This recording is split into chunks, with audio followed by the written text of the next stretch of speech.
Hello friends, मैं हूँ दीपिका भट्टाचार्य और आज हम जो कहानी सुनने जा रहे हैं उसका नाम है वासना की कड़ियाँ, रिटन बाय मुंशी प्रेमचंद।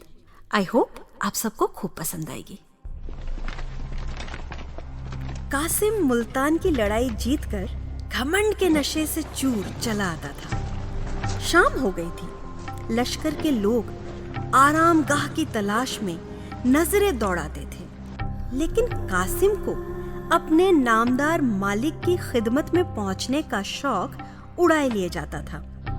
उन तैयारियों का ख्याल करके जो उसके स्वागत के लिए दिल्ली में की गई होंगी, उसका दिल उमंगों से भरपूर हो रहा था। सड़कें बंधनवारों और झंडियों से सजी होंगी। चौराहों पर नौबत खाने अपना सुहाना राग आलापेंगे। जो ही मैं शहर के अंदर दाखिल होऊंगा, सारे शहर में शोर मच जाएगा। तोपें अगवानी के लिए जोर शोर से अपनी आवाजें बुलंद करेंगी।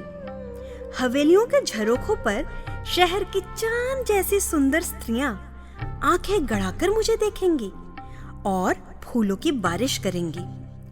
जड़ाऊ हौदों पर दरबार के लोग मेरी अगवानी को आएंगे। इस शान से दीवाने खास तक जाने के बाद जब मैं अपने हुजूर की खिदमत में पहुंचूंगा तो वो बाहें खोले हुए मुझे सीने से लगाने के लिए उठेंगे और मैं बड़े आदर से उनके पैरों को चूम लूंगा।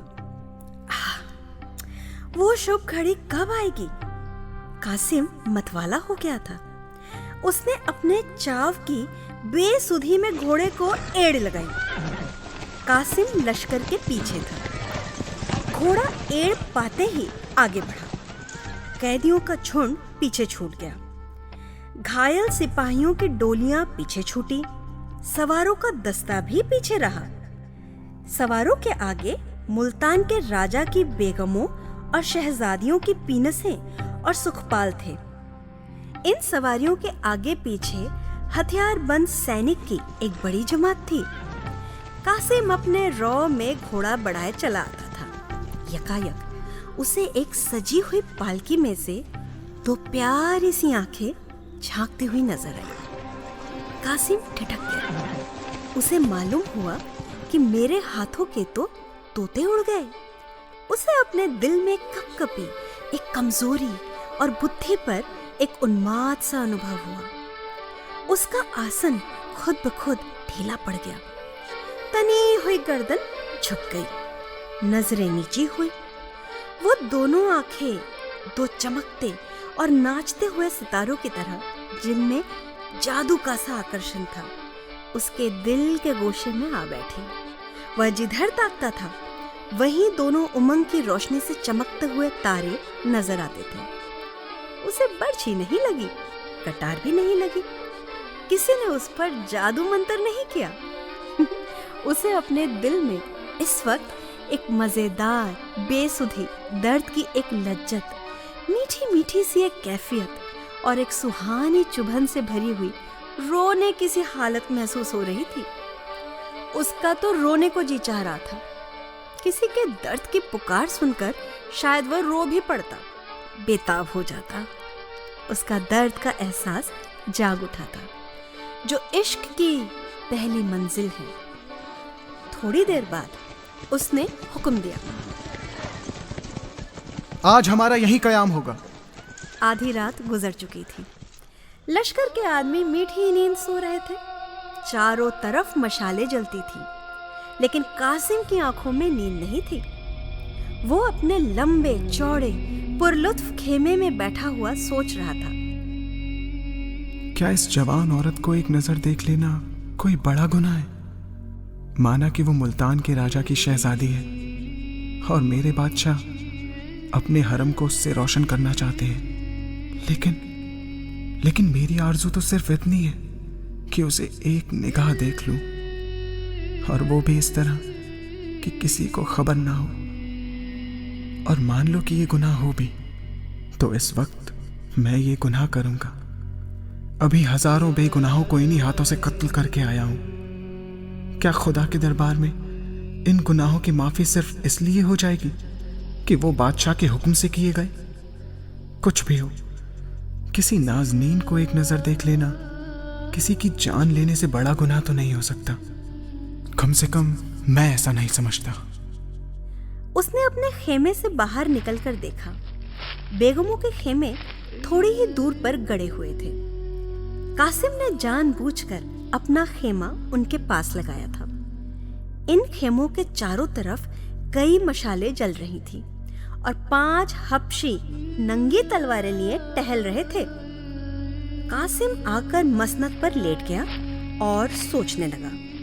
ओहो, इन कमबख्तों को क्या नींद ना आएगी? और चारों तरफ इतनी मशालें क्यों जला रखी है? इनका गुल होना जरूरी है। अब कासिम ने पुकारा, मसरूर, हुजूर फरमाइए। मशाले बुझा दो, मुझे नींद नहीं आती। हुजूर, रात अंधेरी है। कोई डर नहीं, तिलाई के जवान होशियार हैं। सबकी सब गुल कर दी जाए हुजूर। हाँ, जैसी हुजूर की मर्जी। ख्वाजा सरा चला गया और एक पल में सब की सब मशालें गुल हो गईं। बिल्कुल अंधेरा छा गया। थोड़ी देर में एक औरत ने शहजादी के खेमे से निकलकर पूछा, अरे मसरूर, सरकार पूछती हैं ये मशालें क्यों बुझा दी गईं? मसरूर बोला, सिपाहदार साहब की मर्जी। तुम लोग होशियार रहना, मुझे उनकी नीयत साफ मालूम नहीं होती। इधर कासिम कभी लेटता तो कभी उठ बैठता, कभी कभी टहलने लगता। बार बार दरवाजे पर आकर देखता, लेकिन 5 ख्वाजा सरा देवों की तरह खड़े नजर आते थे। कासिम को इस वक्त यही धुन थी कि शहजादी का दर्शन कैसे हो भला। अंजाम की फिक्र, बदनामी का डर और शाही गुस्से का खतरा उस पुरजोर ख्वाहिश के नीचे दब गया था। तभी घड़ियाल ने 1 बजाया। कासिम चौंक पड़ा, जैसे कोई अनहोनी हो गई हो। ओहो, 2-3 घंटों में ही सुबह हो जाएगी। खेमे उखड़ जाएंगे, लश्कर कूच कर देगा। वक्त तंग है, अब देर करने की, हिचकिचाने की गुंजाइश ही नहीं। कल दिल्ली पहुंच जाएंगे। अरमान दिल में ही क्यों रह जाएं? किसी तरह इन हरामखोर ख्वाजा सराओं को चकमा देना चाहिए। उसने बाहर निकलकर आवाज दी, मसरूर। जी हुजूर, फरमाइए। होशियार हो ना? हुजूर पलक तक नहीं झपकी। नींद तो आती होगी, देखो कैसी ठंडी हवा चल रही है। जब हुजूर ने ही अभी तक आराम नहीं फरमाया तो गुलामों को क्यों कर नींद आती?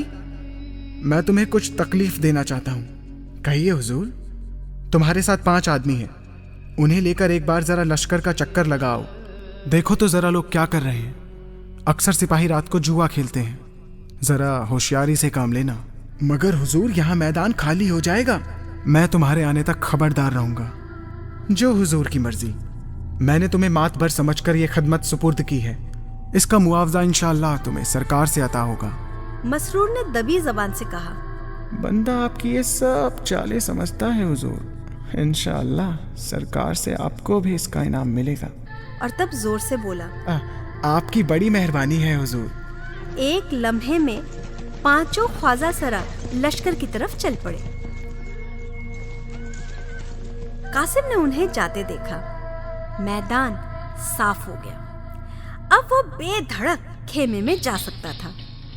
कासिम दबे पांव शहजादी के खेमे के पास आया। हालांकि दबे पांव आने की जरूरत तो थी नहीं। उस सन्नाटे में अगर वो दौड़ता हुआ भी चला आता तो किसी को कौन सी खबर हो जाती। उसने खेमे से कान लगाकर सुना, किसी की आहट नहीं मिली। इत्मीनान हो गया। तब उसने कमर से चाकू निकाला और कांपते हुए हाथों से खेमे की 2-3 रस्सियां काट डाली। अंदर जाने का रास्ता निकल आया। उसने अंदर की तरफ झांका। एक छोटा सा दीपक जल रहा था। 2 बांदियां फर्श पर लेटी हुई थी और शहजादी एक मखमली गद्दे पर सो रही थी। कासिम की हिम्मत थोड़ी और बढ़ गई। वो सरक कर अंदर चला गया और दबे पांव शहजादी के करीब जाकर उसके दिलफरेब हुस्न का अमृत पीने लगा। उसे अब भय नहीं था जो खेमे में आते वक्त हुआ था। उसने जरूरत पड़ने पर अपनी भागने की राह सोच ली थी। कासिम कुछ मिनट तक मूरत की तरह खड़ा शहजादी को देखता रहा। काली काली लटें खुलकर उनके गालों को छिपाए हुए थी। गोया काले काले अक्षरों में एक चमकता हुआ शायराना ख्याल छिपा हुआ था। मिट्टी की इस दुनिया में यह मजा, ये खुलावट, ये दीप्ति कहाँ? कासिम की आंखें इस दृश्य के नशे से चूर हो गई। उसके दिल में इस सुंदरी के सामने रोने की, उसके पैरों पर अपना सर मलने की, उसके कदमों पर जान दे देने की, प्रेम का निवेदन करने की, अपने गम को बयान करने की एक लहर सी उठने लगी। वासना के भंवर में कासिम पड़ गया था। कासिम कुछ आध घंटे तक उस रूप की रानी के पैरों के पास सर झुकाए सोचता रहा कि जगाऊं तो कैसे जगाऊं। जो ही वह करवट बदलती वह डर के मारे थरथरा जाता। वो बहादुरी जिसने मुल्तान को जीता था उसका साथ छोड़ने लगी थी। एकाएक कासिम की निगाह एक सुनहरे गुलाब पाश पर पड़ी जो करीब की एक चौकी पर रखा हुआ था। आखिरकार उसने अपने कलेजे को मजबूत किया। शहजादी के कांतिमान मुख पर गुलाब के कई छींटे दिए। दीपक मोतियों की लड़ी से सज उठा। शहजादी ने चौंक कर आंखें खोली और कासिम को सामने खड़ा देखकर फौरन मुंह पर नकाब खींच लिया और धीरे से बोली, मसरूर? कासिम ने कहा, मसरूर तो यहाँ नहीं है शहजादी, लेकिन मुझे भी अपना एक अदना जाबाज खादिम समझिए। जो हुक्म होगा उसकी तामील में बाल बराबर उजड़ना होगा। शहजादी ने नकाब और खींच लिया और खेमे के कोने में जाकर खड़ी हो गई। कासिम को अपनी वाक शक्ति का आज पहली बार अनुभव हुआ। बोला, मैं जानता हूँ शहजादी कि मेरी ये गुस्ताखी आपकी नाजुक तबीयत पर नागवार गुजरी है। हुजूर, इसकी जो सजा मुनासिब समझे उसके लिए ये सर झुका हुआ है। मैं ही वो बदनसीब काले दिल का इंसान हूँ जिसने आपके बुजुर्ग बाप और प्यारे भाइयों के खून से अपना दामन नापाक किया है। मेरे ही हाथों मुल्तान के हजारों जवान मारे गए, सल्तनत तबाह हो गई, शाही खानदान पर मुसीबत आई और आपको ये स्याह दिन देखना पड़ा। लेकिन इस वक्त आपका ये मुजरिम आपके सामने हाथ बांधे हाजिर है। आपके एक इशारे पर वो आपके कदमों पर न्योछावर हो जाएगा और उसकी नापाक जिंदगी से दुनिया पाक हो जाएगी। काश मेरी आंखें पहले खुली होती तो एक नामवर शाही खानदान यो खाक में ना मिल जाता। पर इस मोहब्बत की शमा ने जो कल शाम को मेरे सीने में रोशन हुई, इस अंधेरे कोने को रोशनी से भर दिया। कासिम ने अपनी बेकरारी, दर्द दिल और अपनी पीड़ा का बहुत करुण शब्दों में वर्णन किया। उसकी आरजुओं ने एक कदम और आगे बढ़ाया। मेरी इस राम कहानी का हासिल ही क्या? अगर सिर्फ दर्द दिल ही सुनाना था, वो तो मैं किसी तस्वीर को भी सुना सकता था, और वो तस्वीर इससे ज्यादा ध्यान और खामोशी से मेरे गम की दास्तां को सुनती।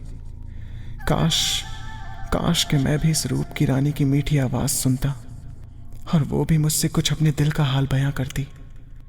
मुझे मालूम होता कि मेरे इस दर्द के किस्से का उसके दिल पर क्या असर हुआ। काश। इसके बावजूद कि बांदियों के जाग जाने और मसरूर की वापसी का धड़का लगा हुआ था, आपसी बातचीत की इच्छा ने उसे अधीर कर दिया। उसने बोला, हुस्न की मलिका, ये जख्मी दिल आपकी इनायत की नजर का मुस्तहक है। कुछ उसके हाल पर रहम ना कीजिएगा। शहजादी ने नकाब की ओट से उसकी तरफ ताका और बोली, जो खुद रहम का मुस्तहक हो वो दूसरों के साथ क्या रहम कर सकता है? कैद में तड़पते हुए पंछी से जिसके न बाल हैं न पर, गाने की उम्मीद रखना बेकार है। मैं जानती हूँ कि कल शाम को मैं दिल्ली के जालिम बादशाह के सामने बांदियों की तरह हाथ बांधे खड़ी होंगी। मेरी इज्जत, मेरे रुतबे और मेरी शान का दारोमदार खानदानी इज्जत पर नहीं बल्कि मेरी सूरत पर होगा। मुल्तान की शहजादी आज एक जालिम, चालबाज, पापी आदमी की वासना का शिकार बनने पर मजबूर है। जाइए, जाइए यहाँ से और मुझे मेरे हाल पर छोड़ दीजिए। मैं तो बदनसीब हूं ही, मगर ऐसा ना हो कि मेरे साथ आपको भी शाही गुस्से का शिकार बनना पड़े। दिल में कितनी ही बातें हैं, मगर क्यों कहूं? क्या हासिल क्या होगा मुझे? इस भेद को भेदी बने रहने दीजिए। आप में सच्ची बहादुरी और खुददारी का जौहर तो है। आप दुनिया में नाम पैदा करेंगे, बड़े बड़े काम करेंगे। खुदा आपके इरादों में बरकत दे। यही इस आफत की मारी हुई औरत की दुआ है आपको। मैं सच्चे दिल से कहती हूँ कि मुझे आपसे कोई शिकायत नहीं। सिर्फ आपसे यही विनती है कि इस गरीब को भूल न जाइएगा। कासिम पर एक बेसुधी किसी हालत छा गई, जैसे आत्मा का गीत सुनने के बाद किसी साधु की होती है। उसे सपने में भी जो उम्मीद नहीं थी वो पूरी हो गई। गर्व से उसकी गर्दन की रगें तन गईं। उसे मालूम हुआ कि दुनिया में उससे ज्यादा भाग्यशाली दूसरा कोई नहीं। उसने खुद से कहा, मैं चाहूं तो इस रूप की वाटिका की बहार लूट सकता हूं, इस प्याले से मस्त हो सकता हूं। वो कितनी नशीली, कितनी मुबारक जिंदगी होगी। अब तक कासिम की मोहब्बत ग्वाले का दूध थी, पानी से मिली हुई। शहजादी के दिल की तड़प ने पानी को जलाकर सच्चाई का रंग पैदा कर दिया। उसके दिल ने कहा, मैं इस रूप की रानी के लिए क्या कुछ नहीं कर सकता। कोई ऐसी मुसीबत नहीं जो मैं झेल ना सकूं, कोई ऐसी आग नहीं जिसमें मैं कूद ना सकूं। मुझे किसका डर है? बादशाह का गुलाम नहीं मैं, उसके सामने हाथ फैलाने वाला नहीं मैं, उसका मोहताज नहीं मैं आज इस गुलामी की जंजीर को तोड़ डालूंगा और उस देश में जा बसूंगा जहां बादशाह के फरिश्ते भी पर नहीं मार सकते। मैं अब क्यों अपनी आरजुओं का गला घोटूं? क्यों अपनी कामनाओं को निराशा का ग्रास बनने दूं? उसने उन्माद की सी स्थिति में कमर से तलवार निकाली और जोश के साथ बोला, जब तक मेरे बाजुओं में दम है कोई आपकी तरफ आंख उठाकर भी नहीं देख सकता, चाहे वो दिल्ली का बादशाह ही क्यों ना हो। मैं दिल्ली के कूचे और बाजार में खून की नदी बहा दूंगा, सल्तनत की जड़ें हिला दूंगा, शाही तख्त को उलट पलट कर रख दूंगा, और कुछ ना कर सका तो मर मिटूंगा, पर अपनी आंखों से आपकी ये जिल्लत ना देखूंगा। शहजादी आहिस्ता आहिस्ता उसके करीब आई और बोली, मुझे आप पर पूरा भरोसा है, लेकिन आपको मेरी खातिर से जब्त और सब्र करना होगा। आपके लिए मैं महलसरा की तकलीफें और जुल्म सब सह लूंगी। आपकी मोहब्बत ही मेरी जिंदगी का सहारा होगी। कासिम ने अकड़ कर कहा, आप दिल्ली जाएं ही क्यों? हम सुबह होते होते भरतपुर पहुंच सकते हैं। शहजादी ने कहा, मगर हिंदुस्तान के बाहर तो नहीं जा सकते। दिल्ली की आंख का कांटा बनकर मुमकिन है हम जंगलों और वीरानों में जिंदगी के दिन काटें, पर चैन नसीब होगा क्या? असलियत की तरफ से आंखें न बंद कीजिए। खुदा ने आपको बहादुरी दी है, पर मजबूत से मजबूत इंसान भी पहाड़ से टकराकर टूट ही जाता है। अब कासिम का जोश कुछ धीमा हुआ। भ्रम का पर्दा नजरों से हट गया। कासिम को अपनी बेबसी साफ दिखाई देने लगी। दिल्ली के शाह के मुकाबले मेरी हस्ती ही क्या है? उनका एक इशारा मेरी हस्ती को मिटा सकता है। हसरत भरे लहजे में कासिम ने कहा, शहजादी, हमको जंगलों और वीरानों में ही जिंदगी के दिन काटने पड़े तो क्या, मोहब्बत करने वाले अंधेरे कोने में भी चमन की सैर का लुत्फ उठाते हैं। शहजादी ने कहा, मगर मुझसे यह कब मुमकिन है कि अपनी भलाई के लिए आपको मैं खतरे में डाल दूं? मैं शाहे दिल्ली के जुल्मों की कहानियां सुन चुकी हूं। उन्हें याद करके रोंगटे खड़े हो जाते हैं। खुदा वो दिन कभी न लाए कि मेरी वजह से आपका बाल भी बाका हो। आपकी लड़ाइयों के चर्चे, आपकी खैरियत की खबरें उस कैद में मुझको तस्कीन और ताकत देंगी। लेकिन कासिम अब भी वहां से नहीं हिला। उसकी आरज़ुएं उम्मीद से बढ़कर पूरी होती जाती थी, फिर हवस भी उसी अंदाज से बढ़ती जाती थी। उसने सोचा, अगर हमारी मोहब्बत की बहार सिर्फ कुछ लम्हों की मेहमान है तो उन मुबारक लम्हों को आगे की चिंता से बेमज़ा क्यों करें? अगर तकदीर में इस हुस्न की नेमत को पाना नहीं लिखा है तो इस मौके को हाथ से क्यों जाने दो भला? कौन जाने फिर मुलाकात हो या ना हो, ये मोहब्बत रहे या ना रहे। कासिम ने कहा, शहजादी, अगर आपका यही फैसला है तो मेरे लिए सिवा हसरत और मायूसी के और चारा ही क्या है। दुख होगा, कुड़ूंगा, पर सब्र करूंगा। पर आप एक दम के लिए यहां आकर मेरे पहलू में बैठ जाइए ताकि इस बेकरार दिल को तकसीन हो। आइए शहजादी, एक लम्हे के लिए भूल जाएं कि जुदाई की घड़ी हमारे सिर पर खड़ी है और कौन जाने ये दिन अब कब आए। मैं अर्गवानी के दौर चलने लगे। शहजादी की बिल्लौरी हथेली में सुर्ख शराब का प्याला ऐसा मालूम होता था जैसे पानी की बिल्लौरी सतह पर कमल का फूल खिला हो। कासिम दोनों दुनिया से बेखबर प्याले पर प्याले चढ़ाता जाता था, जैसे कोई डाकू लूट के माल पर टूट जाता हो। यहाँ तक कि उसकी आंखें भी लाल हो गई, गर्दन झुक गई, पी पी कर मदहोश हो गया कासिम। अब शहजादी की तरफ वासना भरी आंखों से ताकता हुआ बाहें खोले कासिम बढ़ा कि तभी घड़ियाल ने 4 बजाए और कूच के डंके की दिल छेद देने वाली आवाजें कान में आने लगी।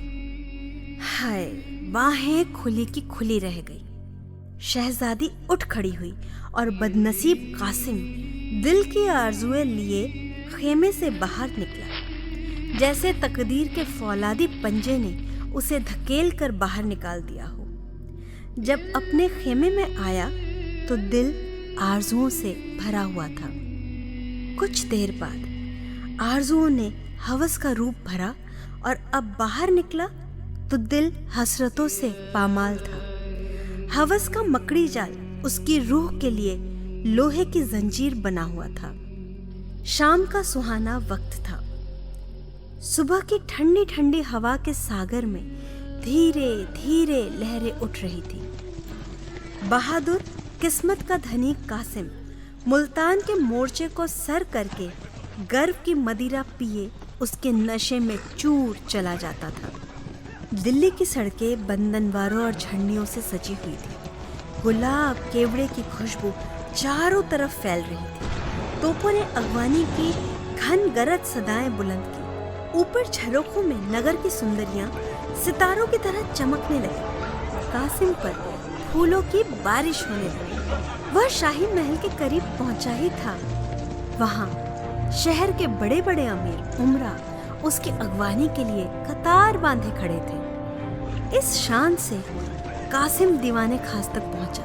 उसका दिमाग इस वक्त 7वें आसमान पर था। चाव भरी आंखों से ताकता हुआ बादशाह के पास पहुंचा और शाही तख्त को चूम लिया।